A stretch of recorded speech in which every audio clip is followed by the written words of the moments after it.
Thank you very much. It's a great pleasure to be back with you here. And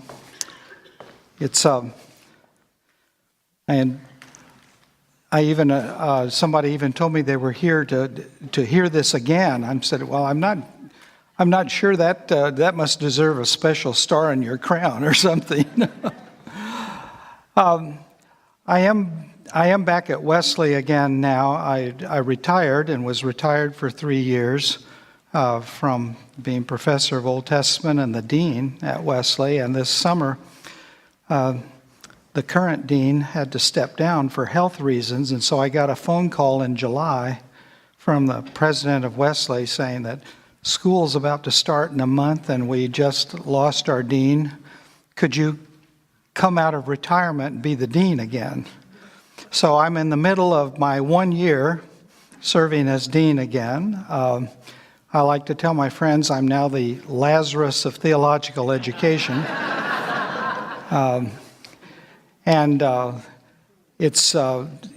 I've always continued to do some things for Wesley, even in retirement, so it's a real pleasure to be back there.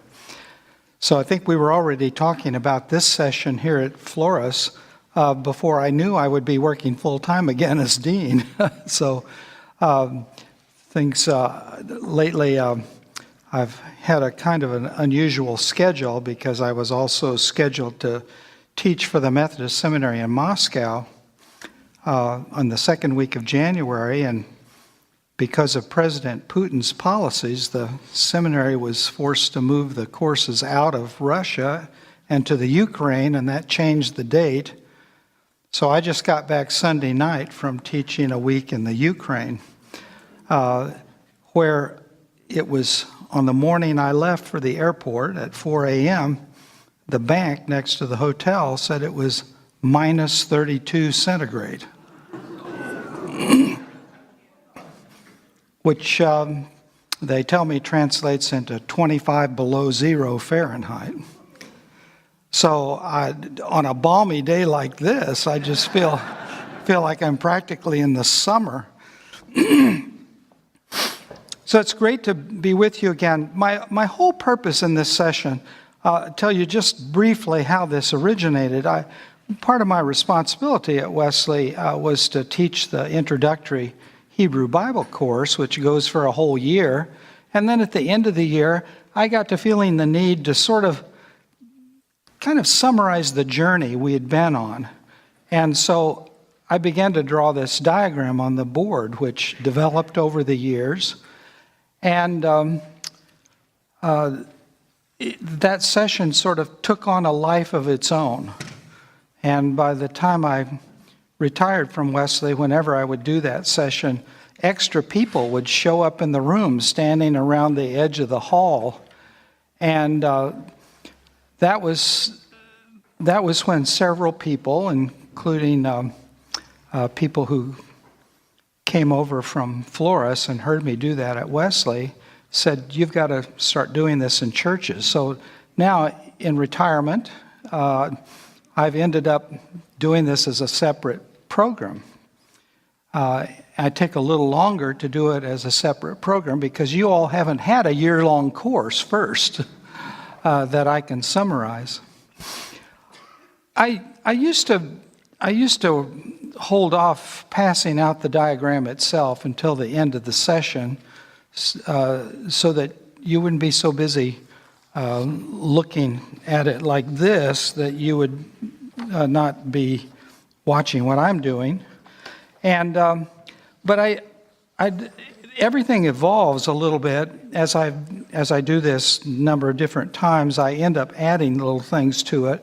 So I thought it'd probably be better if you had it in your hand, and you'll notice that occasionally something will appear on the board up here that isn't actually on your paper, and you can add it if you feel like it or whatever you want to do. But I thought at least you could have that in your hand, and I'll be using this. I'll be reproducing something like this diagram on the board and talking about the larger picture of what the Old Testament is really all about. The Old Testament is so much longer it developed over such a longer period of time than the New Testament. It's so much greater in volume than the New Testament. It has so many more voices than the New Testament that sometimes all we get are little glimpses of what the Old Testament is about, because we hear a sermon, and that's usually only on a few verses and maybe sometimes a whole chapter. But what we often are missing is that big picture of the drama that's playing itself out in the Old Testament. It's what I call the macro picture. We mostly get little micro pictures. Now, many of you here have been or are now in Disciple Bible Study. I am extremely grateful for the Disciple Bible Study program. I think that's where we started to have an option in the church for getting the larger picture that we didn't used to have. And if you've been through that one-year Disciple Bible Study program, you do have a bigger picture. And so I'm trying to put all the pieces of that together and give you a kind of a framework for seeing what the larger drama is really all about. Because I think we only understand the God of the Old Testament when we see the whole picture. If we just look at a piece of the picture, we're only seeing a picture of the witness to God in the Old Testament.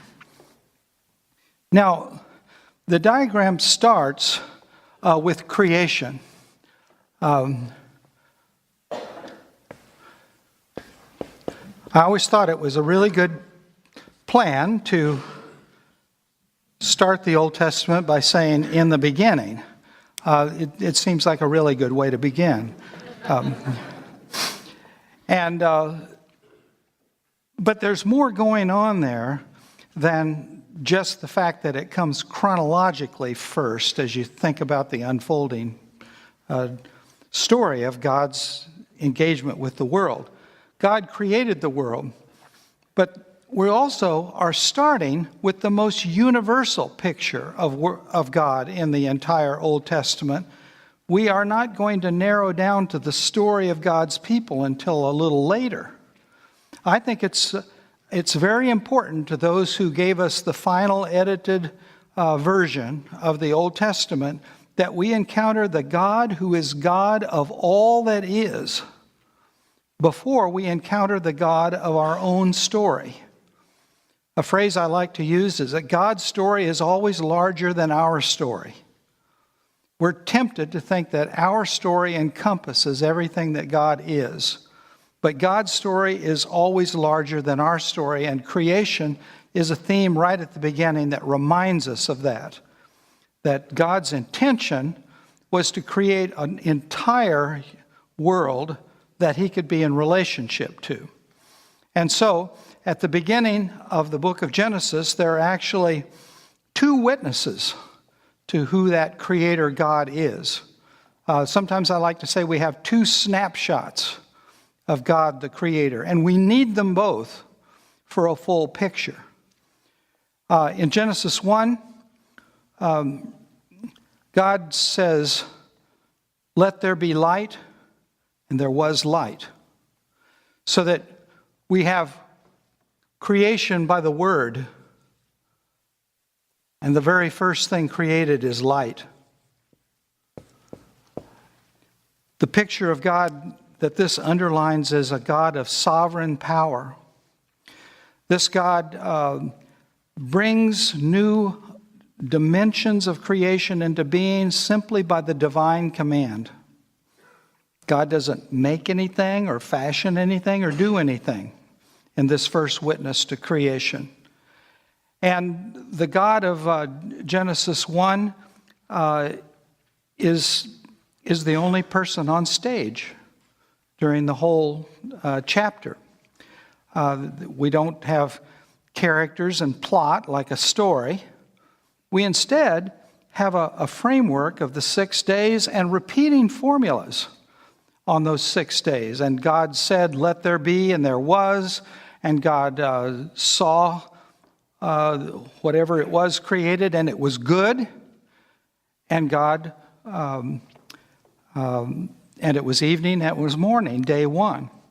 This kind of repeated pattern is characteristic of liturgy, and I think Genesis 1 is liturgical material. It probably was recited or chanted in the temple during the days of the temple. And it ends not with a final act of creation, but God's rest and the Sabbath. And this kind of shows it's, because it's liturgy and because it ends with the Sabbath, we often think there are priestly interests to this first chapter of Genesis. And the witness here may come out of the days of the temple in Jerusalem, where this would be a part of the liturgy you would hear at a certain time of year. The issue at hand there is the issue of God bringing order out of chaos. When God begins the creative work, there's the chaotic waters. There's a special Hebrew word there, tahom, which means the salty, chaotic waters. You can't grow anything with salt water. If you go out in the middle of the ocean where you no longer have the reference of the land, it absolutely never repeats any pattern that you can see till it starts relating to land, and then you begin to see rows of waves. And so the issue at hand there is that God speaks, and out of chaos comes order. The order of all of these different dimensions of creation. Now, this is important because the Creator God of Genesis 1 doesn't go away after things get started. There are references to creation all the way through the story, and we may see a couple of those places as we go on the journey through the whole Old Testament. Because order out of chaos can happen over and over again. How many have ever had a chaotic moment in your life? Oh, I see that's a common experience. Well, when Israel came to chaotic moments in their life, what they often prayed was to God the Creator to bring order once again out of the chaos and upheaval that they're experiencing, so that God the Creator doesn't just relate to that one originating moment when things got started. You know, the notion of creation out of nothing does come into our tradition, but at a much later point, actually in the New Testament and the materials between the Testaments. But in the Old Testament, they like to think of God as the creative power that constantly, generation after generation, brings order out of chaos. In fact, day after day, the sun comes up and darkness flies away and light comes anew every single day. So that the notion of Creator is something that's ongoing and is the place where the Old Testament story begins, with the God whose ordering of the creation itself will be a part of all human existence, all of the earth's existence for that matter, all the way through the story, not just at the very beginning. Now, the second chapter of Genesis is another snapshot of what God the Creator is really all about. God the Creator in Genesis 2, starting with verse 4, bends down, takes up the soil of the earth, and fashions out of the soil of the earth a creature. Now that creature is the Adam. That's the Hebrew word for mankind. And a little later in the story, that becomes a proper noun as the name of the first man, Adam and Eve, of course. But in this beginning moment, this is called the Adam, that has the definite article on it, the earth creature, so to speak, because Adam is taken out of the soil, and the word for soil is Adamah. So right off the bat, we're learning that part of our createdness is that we're created in close relationship to the earth itself, to the very soil of the earth. And the God who does this is not the God who creates by the power of the word and whose sovereignty is emphasized. The God who does this is a God who, so to speak, gets the divine hands dirty. He picks up the soil of the earth, he fashions it, he shapes it. And then, and to me this is the best part of the story, he breathes the divine breath into this creature, and the Adam becomes a living being. I always like to say God kisses our humanity to life. Now, this isn't the picture of divine sovereign power. This is a picture of divine intimacy. This is a complementary picture to the one of Genesis 1, where this God is intimately related with the creation. Everything that then is created is for the sake of relationship. God is the one to whom the Adam is at first related, but then God plants a garden and says the plants are good for food and good to the sight. I always loved it that the plants are both for food and for beauty. And this God then says, if there's going to be new relationship, then there's new responsibility. So if we have the plants and their gift of food and beauty, the Adam is also commanded to till the earth and care for the garden. Then God says it's not good that the Adam should be alone. There ought to be a partner fit for the Adam. The word there sometimes is translated as helper. I like to translate it as partner because it's a co-equal in the creation. It's not a subordinate. It's the same word used in the Psalms when it says God is our helper, our partner. And at first, God creates the animals and brings them to the Adam, and the Adam names them. That again is a taking of responsibility. When you name something, you take responsibility for it. So the man is no longer alone, but still did not find that partner. The Hebrew word for this is etzer, a partner. Still did not find that partner who can share the reality of human experience.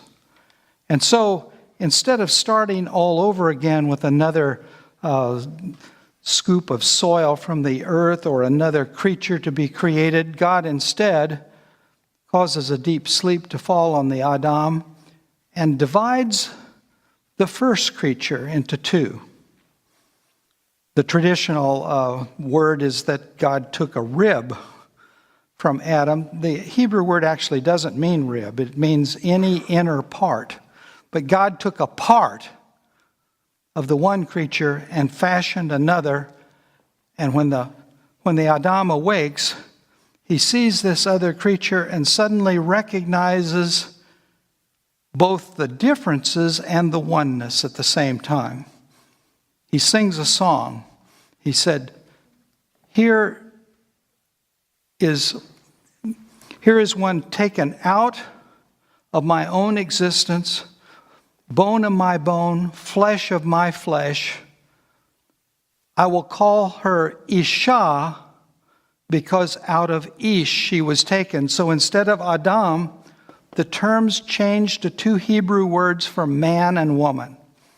Instead of all of humankind, we now have the specific nature of man and woman, which will make new life possible, which will make society and community possible now. So we've gone from the Adam at the center to the plants, to the animals, and now to human sexuality as the gift of God that allows community. The final gift given in this creation portrait is the gift of free will, because there's a tree in the midst of the garden. And God said, you can eat of the fruit of every tree in the garden except this one, and on the day you eat of it, you will surely die. Now, on the one hand, that's an element in the unfolding story. But if you think about it for a moment, it's probably the greatest gift that God has given us in our humanity. God has given us the freedom to make real moral choices. We can choose for obedience or disobedience. And that means God has taken the risk of allowing us even to choose against God. God loved us enough and desired relationship so intensely that God said relationship is not real if the other is controlled. The other has to be free to also choose the relationship. And so, in the 3rd chapter of Genesis, the woman and the man make a disobedient choice, and God becomes the first to suffer the pain of a broken relationship. God becomes the very first to suffer the pain of a broken relationship. But that gift of free will never leaves. It's an ongoing reality because God desires that we love God and be in relationship to God, not because we were simply programmed to do that by the creation itself, but because God is willing to accept those times when we do choose to love in return, when we do choose for relationship, at the expense of the times when we as humans choose against that relationship and break it. And that's a very profound gift, the gift of human freedom, and one that comes with considerable risk on God's part. God is willing to run that risk.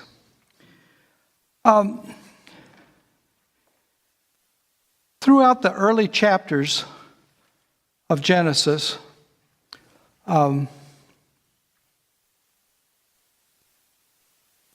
we get an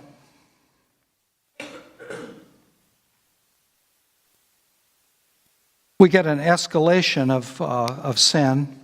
Sin starts out as the act of disobedience on the part of the man and the woman.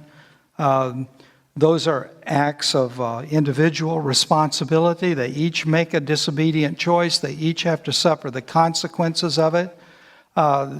Things come into human experience that because of that sinful choice, they're ashamed and try to clothe themselves, so shame enters the picture. They hide themselves when they hear God walking in the garden, and when God says, "Why did you hide?" the man says, I heard you walking in the garden and I was afraid because we were naked. So fear has now entered the picture. And finally, guilt enters the picture because it becomes a part of human experience to try to evade responsibility, even when you have committed a disobedient act. And so there's this, what I call the great buck passing ceremony, where it starts with the man who tries to pass it two ways. The man says, "The woman that you gave to me."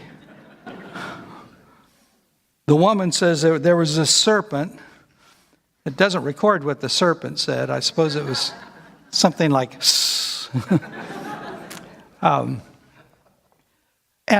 but God is not allowing anyone to pass off the responsibility. This is a story about individual disobedience, sin as an individual act, wanting to be like God. That was the temptation. Not to accept our humanness, but to try for the prerogatives of God. That's what the serpent tempts the woman with. You will be like gods, knowing good and evil. Well, to know something is to experience it in the Hebrew concept. Knowing is a little broader in Hebrew than it is in English. And they now do know good and evil. They have experienced both wholeness and brokenness. Sure enough, they do know good and evil. Although the very first thing it says they know is that they knew they were naked. Not a very good beginning to this being like the gods thing that they thought they were choosing. But sin escalates, and we can't retell all the stories, but you know something of each one of them. Sin escalates from an individual act of disobedience to an act directed against the brother, and Cain murders Abel. Sin escalates further until it's universal in proportions, and God says, "Oh, I'm sorry that I ever created the earth." God actually says that in Genesis 6. I regret that I created the world in the first place. And the flood comes to almost undo the creation. I like to say that the flood story is not the story of a big rainstorm, it's the near uncreation of the world. It doesn't just say it rains. It says God opened the windows of the firmament. You know, the ancient concept was that there was a kind of a dome over the earth. That's what the Genesis 1 means by a firmament. I asked my students once, have you ever used the word firmament in a sentence? And no, never have. Well, that's because it's this dome. And God opens the windows of the firmament, and God opens the fountains of the deep, and what comes crashing in is not rain, it's the waters of chaos threatening to reverse the creation and return it to chaos, wiping out the order of the creation, except Noah found favor in the eyes of the Lord. You know that great African-American spiritual, Noah found favor in the eyes of the Lord, Noah found favor in the eyes of the Lord. It was enough to make a difference. So that God not only saves Noah, God then guarantees and signs the covenant with a rainbow that never again will God threaten to undo the creation.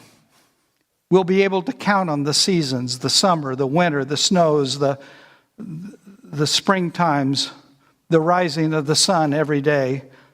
We don't have to get up looking over our shoulder to wonder if the world's going to be created again for a new day. But this isn't the end of the escalation of sin. It goes one more step. And in Genesis 11, it said people tried to build a tower. And they wanted to make their name great. And the kind of tower they built is like the Babylonian ziggurats. At the end, they named this place Babel. And Babel is the name for Babylon in the Bible. And Babylon was known for having these stepped temple towers where they said the very topmost part of this tower is a doorway into heaven, and that's what Babel means. Bab is the Babylonian word for door, and El is the Babylonian word for God. Human beings are so arrogant that they think they can storm the heavens, so to speak. It's just another way of trying to be like the gods, which was where it all started going off the track in the first place. So we've gone from individual sin to sin against the brother, to universal sin, to sin that tries to seize the prerogatives of God as if they could build a tower with a doorway to the gods. And in each of these instances, there's a judgment. But in each of these instances, there's an act of God's grace. That even Cain is given a protective mark and a future, and he has descendants. The flood, Noah and his family are delivered, and the creation is guaranteed. And now we look for an act of grace after the Tower of Babel, and we don't immediately find one.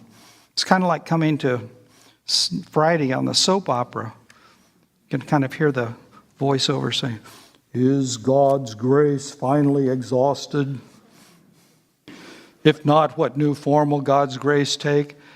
And suddenly, in chapter 12 of Genesis, we shift out of the realm of universals and we begin the stories of God's promise